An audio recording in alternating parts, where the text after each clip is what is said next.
like seeing people I know and getting excited. Yes. Okay. You can all hear me? Okay. Can we just give it up for Pinsy and the team?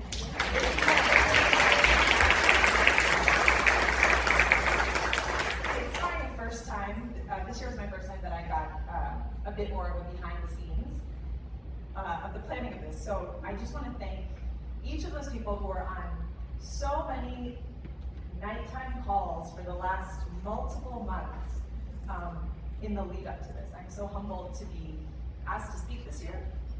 I know some of you, and some of you know me very well, but I think I'm probably largely a stranger to many of you, so I'll give a brief introduction. Like I said, my name is Anna. My home parish is St. Peter's and St. Paul's in Tappan, New York. And I graduated last year from Princeton Seminary with a Master's in Theological Studies. I share this picture because you know how everyone takes like 500 pictures at graduation and then never looks at it again? So I was like, one time I'll be able to use this photo. So this is the photo of the university president handing me my diploma. Take my shots when I get them. In seminary, my concentration was biblical studies, which is what I will draw from for this particular talk. I really love studying the Bible. And it took me a long time to realize that reading the Bible and studying the Bible are different. One of my goals for today is to get at least some of you just 1 degree more curious about what this book is about. I was sitting in the back with Jinnu and Johanna, and one of them was mentioning perhaps an interest maybe in the past of seminary, and my eyes lit up because I think it is so important for our church, and for especially for our women, to have some training in the things that we believe. I know we are on a tight schedule, but I am going to try to involve at least some of you in this talk. I don't know how successful I'll be because I feel like, oh, maybe I can move a little bit more. Okay. Okay, so as I'm talking about our theme for today, I will scatter in a couple of mini Bible lessons as well. But I want to start by hearing from you. Our theme is rising above every season. Can I hear from, let's just say 2 of you, what comes to mind when you hear this? When you hear the phrase rising above every season, what does that mean to you? What is it talking about? If you want a mic, I'll give you a mic.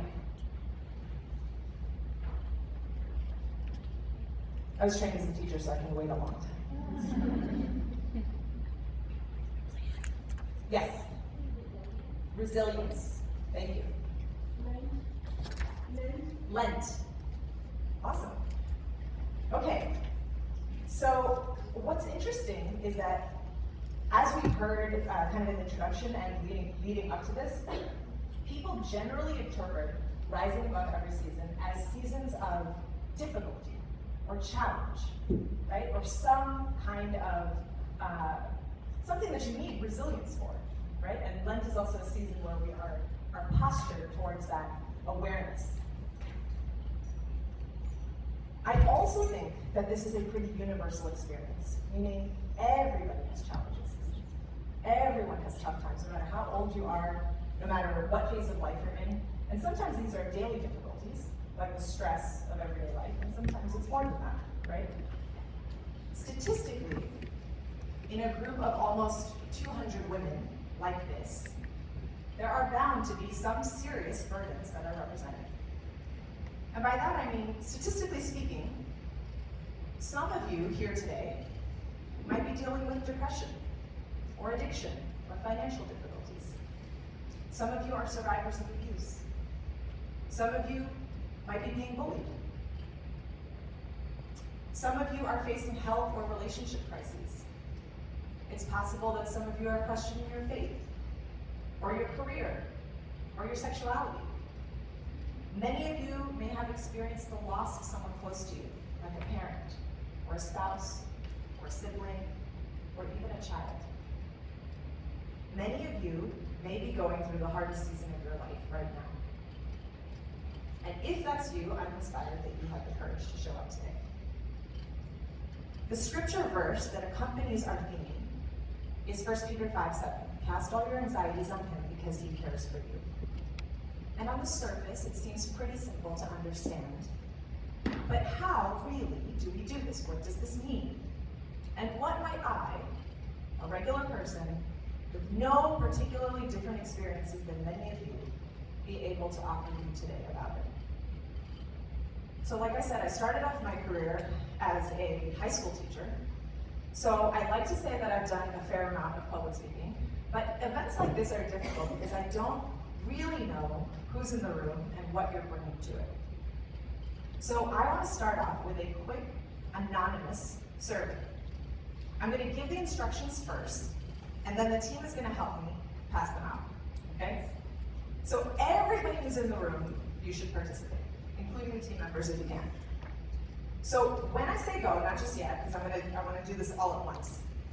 They're going to pass out a piece of paper to each of you. Do not write your name on the paper, okay?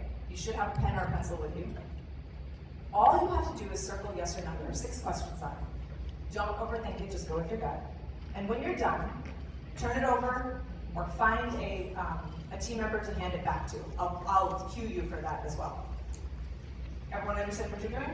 That's it, okay? Team, go ahead, pass it on.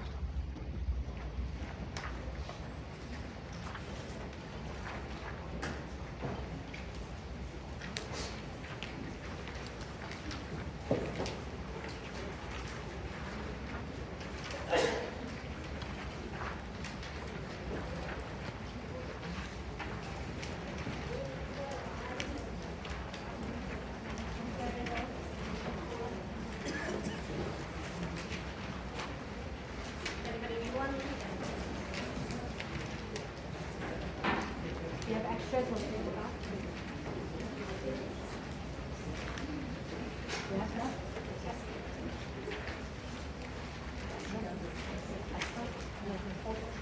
Everybody has? I'll tell you what.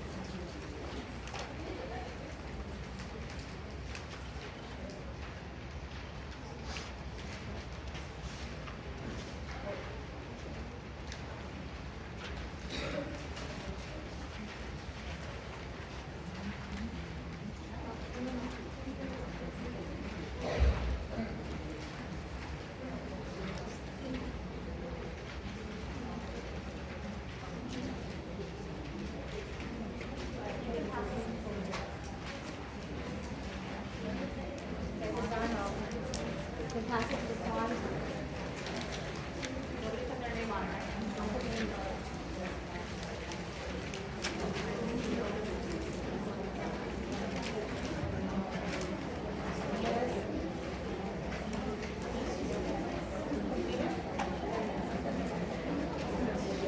I see that the team has started recollecting the papers. If you have not turned yours in, just pass them down.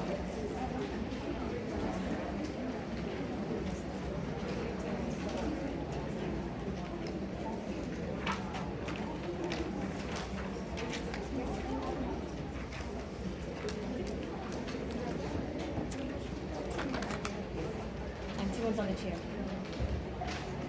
Have we collected all of them?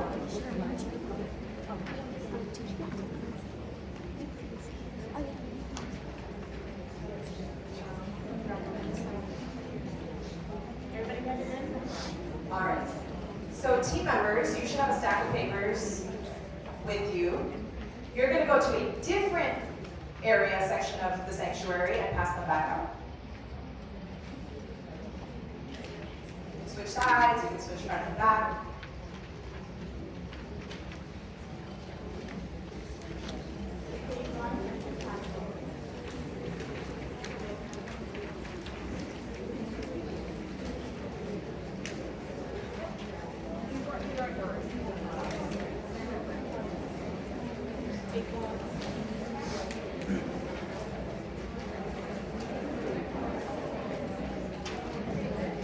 Who needs one?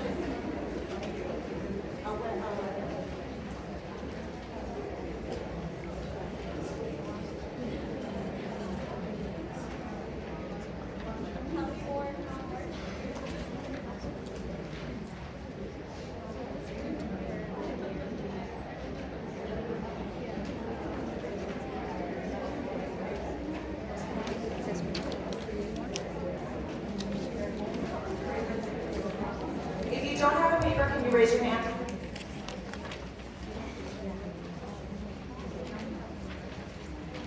Oh, I said, if you don't have a paper, please raise your hand. Just keep your hand raised so people know to get you.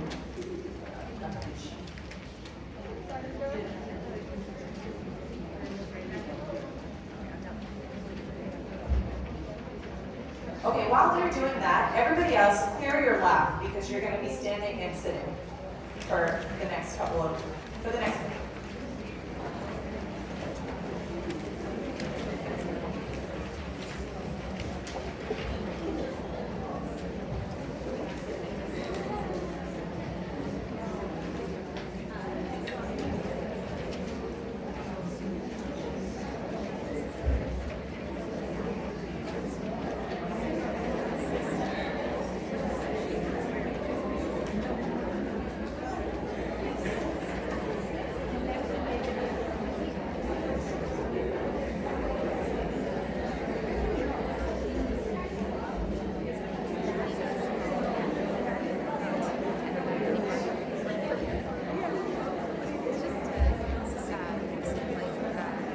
Does anyone else need a paper? Okay, let's get started. So at this point, you should have someone else's paper. If you have your own, just don't say anything. If you follow directions, you should not know whose it is, right? There should be no marks except for 6 circles. So I'm going to ask you, I'm going to read a question and I'll ask you to stand up if you have a particular answer. We're going to do this totally silently, so you will just look around and see. Remember that no one has their own paper, so don't worry about who is standing up. Focus on how many people have stood up. Okay, we're trying to get a feel for who is in the room by the numbers. Okay, so the first question. Life is going exactly the way that I planned it. If your paper says no, stand up.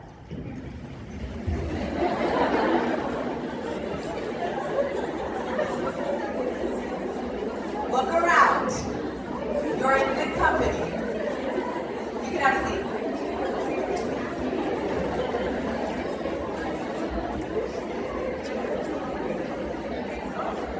There are some lucky people whose lives are going exactly the way that they planned it. Please tell us your secrets after my talk. I will give you the mic.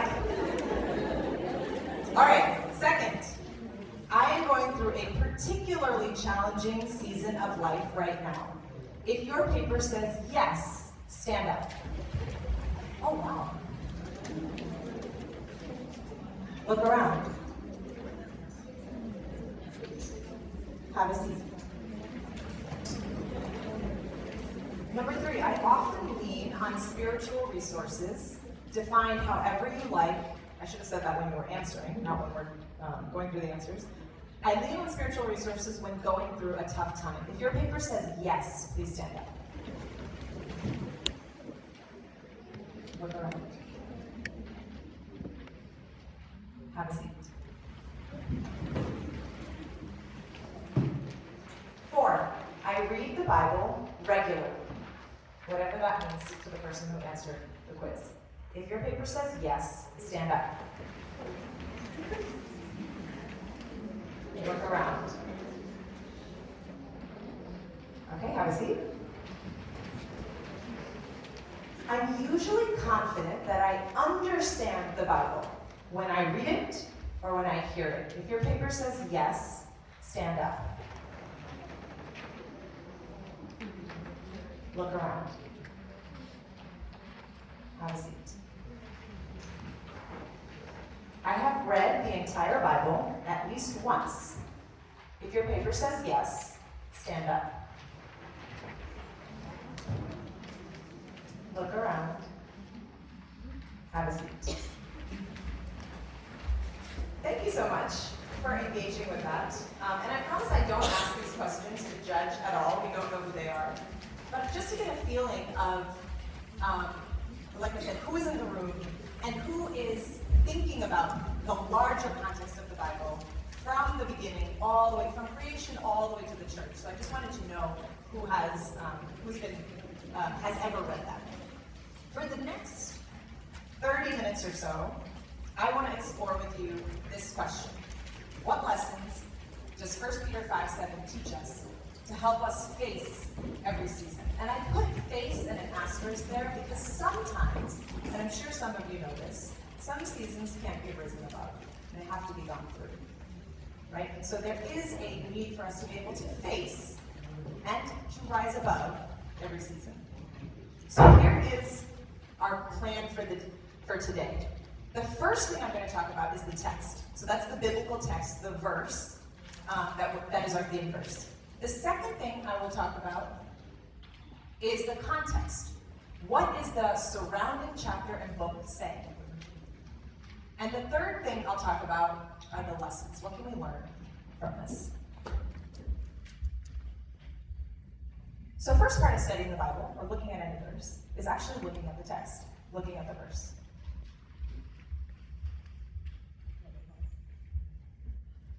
Sorry.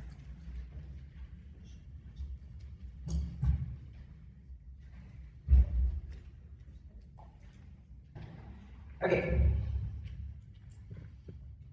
Cast all your anxieties on him because he cares for you. First, mini Bible lesson, right? Translation matters. How things are translated matter. When reading this in English, it feels like a complete thought. Cast your anxieties on him because he cares for you. But the first thing to know about this verse is that in the original language, who knows what the original language is? You can call it out. What is it? Greek. The original language for this verse is Greek. This verse is actually not a full sentence. It is a continuation of verse 6. The actual sentence is, humble yourselves therefore under the mighty hand of God, so that at the proper time he may exalt you, casting all your anxieties on him because he cares for you. In other words, this verse holds inside of it more than the idea of just casting your anxieties on God, but also why we do it. It points to something bigger than just the instruction. So I'll give you an example of this. I could say to you, take off your shoes. But if I added something to it, a reason for why you should do it, you might hear that differently. So if I said something like, keep your house clean, removing your shoes when you enter it, that adds something to that, right? Or if I say, respect this holy ground, removing your shoes when you enter it. In other words, the point is not actually removing your shoes. The point is keeping your house clean or respecting this holy ground. In the same way, casting our anxieties on God is actually a sign of humbling ourselves before God. The point is the humility. So this verse is actually a verse about how to understand the right relationship between us and what that means, between us and God, and what that means for us and our worries. Believing that God is mighty and cares for us and can take care of us should result in our regularly handing over our worries to him. We are told this multiple times in Scripture. In Exodus 14:14, when Moses is leading the Israelites out of Egypt during the deliverance, he says to the people, the Lord will fight for you. You need only to be still.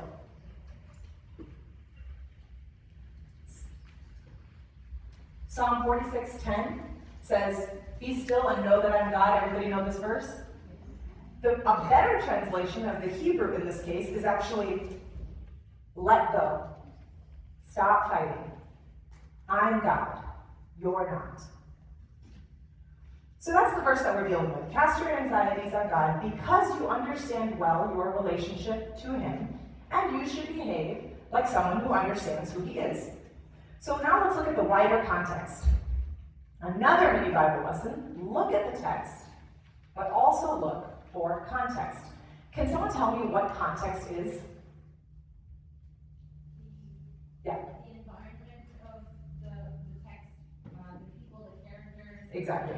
Yeah, exactly. It's everything that surrounds any piece of text, right? What's surrounding it? What are the circumstances surrounding it? So it could be date, it could be time, it could be author. So if I see people,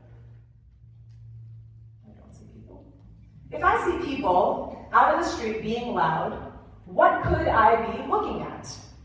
A parade?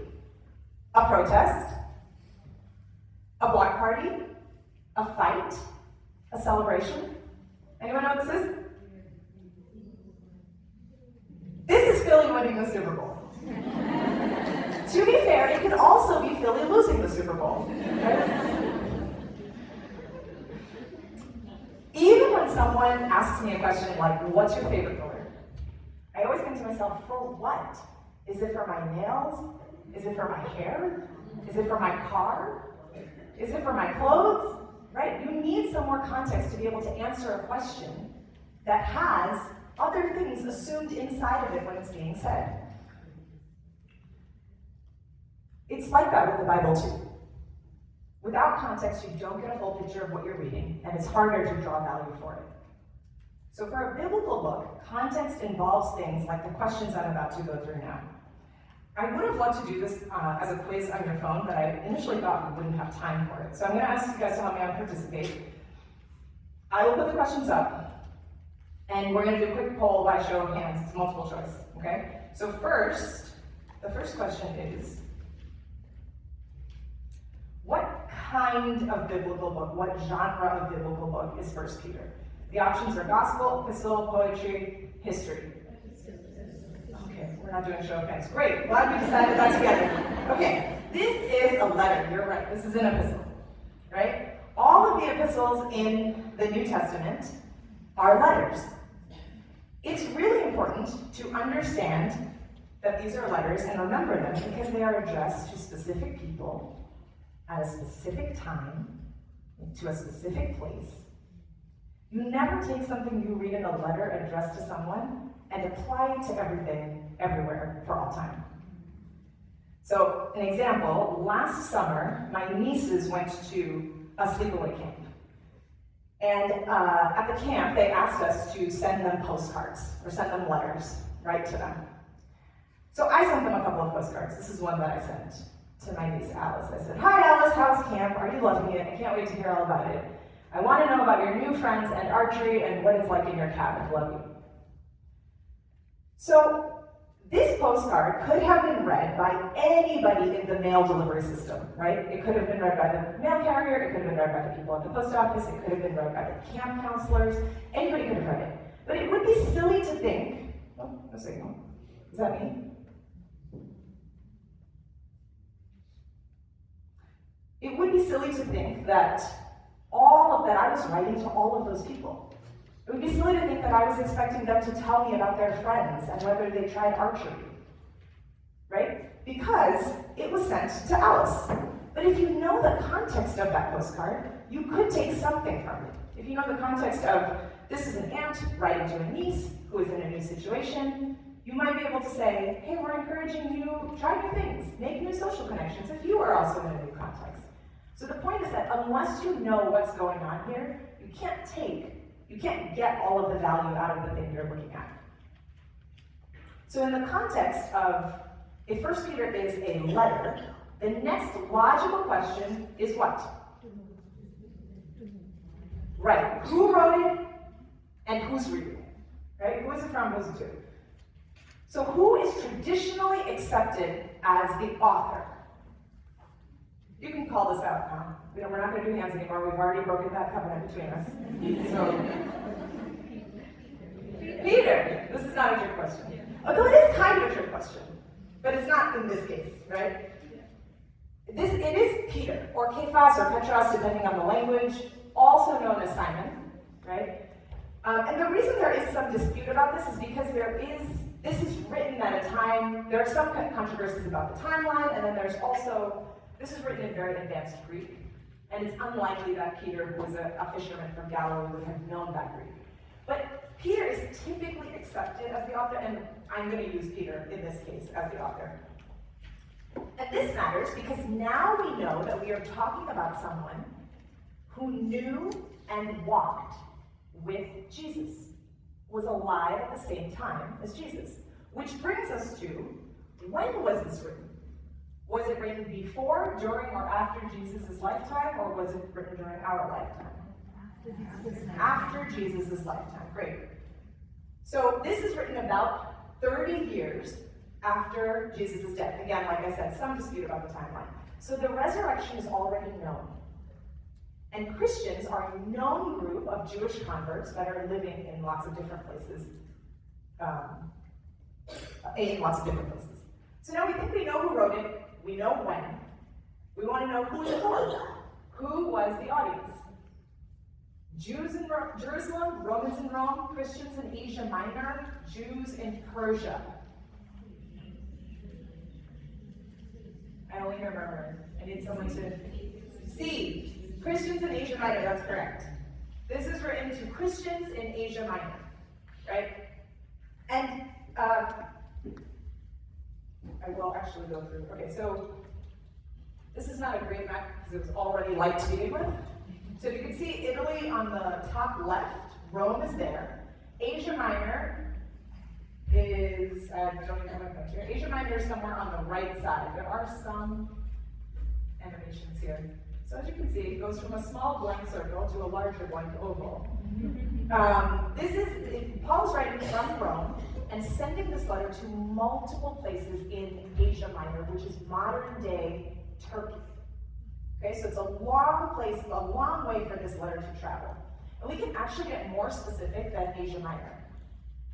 Does anybody know who the specific chapter, 1 Peter 5, is addressing? Is it husbands and wives? Is it churchgoers? Is it Pharisees? Is it Romans? Anybody know? Churchgoers, right? This is written to people in the church. And we'll see that in a second. And now the big question. Why was it written? To warn people about God's judgment? Sorry for the people I just walked here. 5 minutes. To describe the history of the Jews, to explain who Jesus is, or to encourage people who are suffering? Oh, I heard different things. Who says A? B? C? Very shy people. D? Yes, D, to encourage people who are suffering, right? These people are facing extreme persecution because of their faith. And they are suffering. And Peter is saying to them, keep the faith. Remember that God cares for you, right? I'm far away. I'm all the way in Rome, but I get it. Stay on the course. There are many of us on this path of struggle. So to understand all of this context, we actually need to look at the entire passage. Another mini Bible lesson. This is just a Bible word, a vocab word. A passage that functions together is called, does anybody know how to say this word? Other than the seminary. Pericope. I always thought it was a fun word, so that's a word for you to know. This is the pericope of this entire passage, right? This slide is very busy. It's verses 1 through 11. But I just want to show you where we're getting some of these answers, some of these things that I've been pointing out. So I exhort the elders among you. Peter actually says, I'm talking to the elders of the church. How do we know it's the church?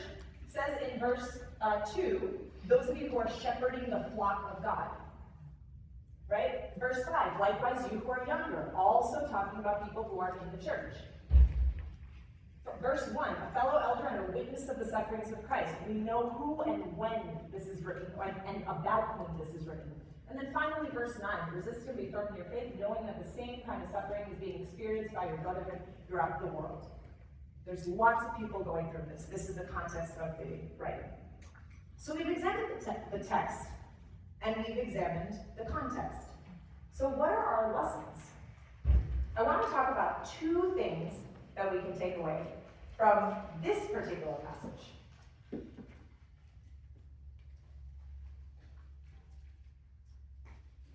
So when I was in grad school, I met this woman.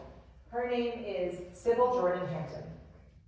And she became one of my mentors. She's still in my life today. She just turned 80. And during that time, I met her probably 15 years ago or something. I would say young adulthood was a tough time for me, as maybe it has been for you, or will be for you, or is right now. And I would talk to Dr. Hampton, Sybil, about my struggles with my family, with relationships, with my career choices. And she would patiently listen and say encouraging things. And She was Christian, and she would say, God has a plan for you, stay the course, be confident, you'll come through it. And one day, she just kind of calmly said to my face, she just said that my struggle was going to be a persistent part of my life. And to be honest, that actually kind of helped me. Because once you know that that's going to be a part of your life, you don't have to struggle so much to get out of it, right? You have to figure out how to walk through it. Anybody know what I'm talking about? So that was helpful to me, but what actually made her even more helpful was the context of her story. See, Sybil Jordan Hampton was a civil rights pioneer in this country. Has anybody heard of the Little Rock Nine? Yeah? Okay, so for people who haven't, or does anyone who knows want to tell us who the Little Rock Nine are? Everybody give me a second, go and We're integrated. Yes, very good. The first group of black school children who were integrated at Central High School in Little Rock, Arkansas. This was in the late 1950s. So there was a group of 9 black school children who integrated the high school. And the reason this became such a big deal, the reason that this was on the news, it was talked about, was because the president had to enlist the military to make it safe for them to walk into school. The governor had enlisted the National Guard and was blocking them, and then the president had to enlist the United States military. So this became like a big deal in the country and in civil rights kind of timeline. Sybil is not one of the Little Rock Nine. However, she is the first black graduate who attended her entire high school career at Central High. So she has become, in her own right, a very prominent civil rights figure over the years. But at that time, you can imagine that that was a difficult season, right? During her time there, she was completely shunned for her entire high school career. This is an article that she wrote, Surviving Shunning at Central High School, Lessons from Sybil Jordan Hampton for Social Justice Leaders. She says that during the 3 years she attended school there, 1 year that school was shut down, not one student spoke to her for 3 years. So when she encourages me, even if my challenges are nothing like hers, it puts some of my own struggles into perspective. And she's been interviewed so many times. You can look her up. She's in documentaries, and she's been on the Mob, like NPR, Storytime. And she is often asked, how did she survive those years? How do you survive something like that, especially if you're a high schooler? And what she says is she knew that her life was not just about her. She always says that. She says, it wasn't about me. My parents told me I could do this, and so I did it. It wasn't about me. There was something bigger happening in the country at the time, and she knew that what she had to do was play her role in it. Peter also alludes to this, right? The trials of the Asians that he is writing to are part of a wider story. It's part of the partaking of Christ himself. That's what 1 Peter actually talks about. If you read chapters 1 through 4, this is partaking in Christ's suffering, this persecution, this suffering. Sybil Hampton and Peter share something. They both had perspective. That is my first takeaway for today. Number 1, maintain perspective in the middle of your struggles. Zoom out. Ask yourself, is this a seasonal struggle? Is this related to something that's happening in my life right now that is part of a season? Are there other people experiencing it too? Is this a matter of time? Is it a matter of circumstance? The Orthodox tradition is filled with the history of saints and martyrs who understand struggle even to the point of death. So whether your suffering feels like a result of your faith, or your age, or your circumstance, once you are a Christian, you are no longer the main character of your story. You can't be. That's not the story.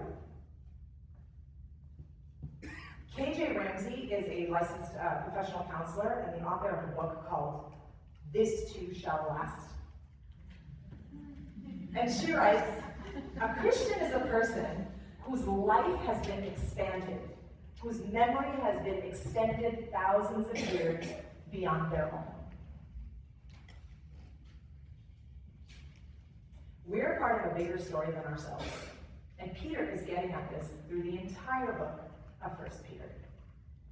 Too often we allow what's happening now to rewrite the story, instead of allowing the story to reframe what's happening now. Does that make sense? I'll say it again. Too often we allow what is happening now to rewrite the story that we're in, instead of allowing the story that we're in to reframe what's happening now. I want to pause here for a minute, though, and be very clear about what I'm not saying. I'm not saying that because others have had seasons of difficulty, yours don't matter. I'm also not saying that you should not get help if you're in a situation that you need to get out of. And this is tricky because people's challenges are all different, right? So talking to a wide group, I don't know what's actually represented here. Did you guys see how many people stood up for a particularly difficult season of life right now? It was a large majority. I don't know what all those are. So I can't speak to all of them individually. And what I do know is that they are different from each other. Meaning, even if you are a person who's struggling with parenthood, your struggle with parenthood is different from somebody else's struggle with parenthood. And the overwhelming nature of something like parenthood is really different than the isolation that social media can cause, which is really different from the never-ending demands of work, which is really different from an abusive relationship. What I am saying, though, is that sometimes difficult times are made even more difficult when we're the main character. Because then our world is very small. And that means when something throws us off balance, the entire world crumbles. You might have heard this too. I've heard it preached. When we preach, thy kingdom come, what we're really praying, when we pray, thy kingdom come, what we're really praying is my kingdom go. Thy kingdom come means my kingdom go. It's no longer about me and my world. This is becoming harder and harder to do. It's harder and harder not to consider yourself the center of the universe, because the world is designed in a way to make you believe that you are the center of the universe. So much of social media, so much of marketing, so much even of education is designed to... I want to share with you a story about Peter. Not Peter of Scripture, but Peter, my 3-year-old nephew. You can tell my nieces and nephews are the stars of many of my anecdotes. A few months ago, he was visiting, and we went to the mall. My parents and I took him to the mall. We went to the play place, and then we went to the food court. And here's a picture from that day.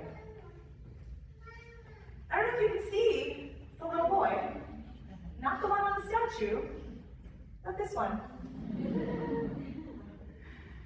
So here's the story behind this picture. We were in the food court, and Peter got mad about something silly. I don't even remember what it was. And he got up from the table. I took a picture from the table that we were sitting at, and he stormed away to sit by himself like this. He just walked away and just sat there. And I thought it was so funny. So I laughed, and I took a picture, and I started teasing him. I went over there and I pretended to cry, and just teasing him about how cute and angry he looked. And as I did that, Peter got angrier. And he looked at me right in the face. He's 3. And he yelled, "No, you're supposed to help me." To be honest, I was just laughed again. I found it really funny at the time. But I've thought about it a lot since then. You know why? Because he's right. I was supposed to help him. He's upset, and he's 3. I'm the adult. I'm the one who's supposed to take care of him, and instead I teased him. It's a small example, but it has stuck in my head because of the words that he used. He said, "You're supposed to help me. You have a job here. There is a way that this is supposed to work." Elders are supposed to protect younger people. Our church families are supposed to look out for one another. The church is supposed to function in community. And I don't just mean the church you attend, I mean the wider church, the church, capital C church. The church community has some built-in expectations. We already learned that Peter is writing specifically to churchgoers, not to a general public, but to people who are gathering regularly. And through this letter, he tells, you saw it, says to the elders, to the youngers. He says to the elders, take care of your flock. That's your job. To the youngers, he says, take the advice, accept the authority of the elders, assuming that they are responsible and held accountable. So built into the structure of this letter is a dependence of the community of faith on one another. Also remember at the time that this letter was not emailed to the Christians. It is not photocopied. It was not faxed. There were no multiple copies made. This was written by hand and delivered by hand and then read aloud to congregations. So you didn't each get a copy. One person reads it, and that's your entire interaction with that letter. It's not like you can go back to it over and over again. So these letters are never, this is another mini Bible lesson. Most of the time in the Bible, things are never addressed to one person. In fact, in this example and in many others, the Greek word for you, this is true for many languages, but the Greek word for you in the singular and the Greek word for you in the plural are different. So it's easy for us to tell from Scripture whether we're talking about you, one person, or you, many people. In English, it's much more complicated. If I say you, I could be talking about you, or I could be talking about you. Unless you say y'all, in which case you make it a little easier. Right? But you and you both are correct grammar for English, singular and plural. In Greek, it's different. And so we know that these letters are addressed to wide bodies of people. So when we read something like cast your anxieties on God, we might read that as a singular meaning. We might read that as Peter saying to us, you, individually, cast your anxiety on God. And that is a fair interpretation, though it is not an accurate one translationally. Instead, we should read this as Peter saying to the entire church congregation, you all, we all, as a sign of our humility, we all lean on God together. That together is implicit in the you that's used in the Greek text. Often, biblical encouragement is to a group, like I mentioned. It's like the Bible is saying over and over, you do not do this alone. Once you're in the family of God, you take care of one another. Conferences like this are especially good places to make some new connections for this kind of community. I know that some people here consider themselves loners. They're happier by themselves. All people annoy them. Right? If that's you, I feel you. It's true that personalities matter. It is true. But what I will say is that in the story of Scripture, the one in which we are created and designed and intended for specific purposes, that is not one in which you're supposed to be alone. And I'm not, I want to say this clearly because we are a group of women, I'm not just talking about marriage. I'm talking about community. And so this brings me to my second, which is my final, takeaway. Build community. Seek one another, share with one another. So how do we do that? Fortunately, our faith is a very easy place to start. Participate in liturgies. Our Orthodox tradition is rich with liturgies that encourage community. From family prayers to Holy Grammana to the other sacraments, we actually, as a people, as a faith community, we focus far less on traditions of individuality than on traditions of communality. What do I mean by seek and share? Look for people. Start by saying hello to someone new. Sit with someone you don't usually sit with. Notice when someone's missing. Check in with people who seem like they're going through a hard time. Show up, be curious, and be known as a safe person to confide in. Trust that other people have something to teach you. I hang out with teenagers a lot, partly because of teaching, and partly just because I enjoy it. And I spend a significant amount of time with people who are significantly younger than I am. Some of them are in this room. They are bright, they are curious, they have imaginations that would put many of ours to shame. And they teach me things all the time. So I recommend hanging out not just with peers, but also with people who are much older than you and much younger than you. Spend time with kids, with elderly people, with people who are strong in their faith. And fill your life and your story with many, many characters other than yourself. Build community. So I'm coming to the end. Let me just... So I'll be honest, when I was first asked to speak at this conference, I thought for weeks about what I could say that you wouldn't have heard before. And it's probably true that some of these are only reminders for you. Right? We all know how to do this, we know what these are. We have been through challenges before and we will go through them again. But I hope that I brought some contextual background, at least to the biblical text. And I hope you had a little more interest in reading with a wider eye. The Bible is much richer and deeper than I ever thought, and I'm sure it's much richer and deeper than I think now. Asking some questions about what's going on can help us think about our lives just a little bit differently. Sometimes a tiny adjustment is all that is needed to make something click. I once saw someone do this in the lecture, so I'm going to do it here.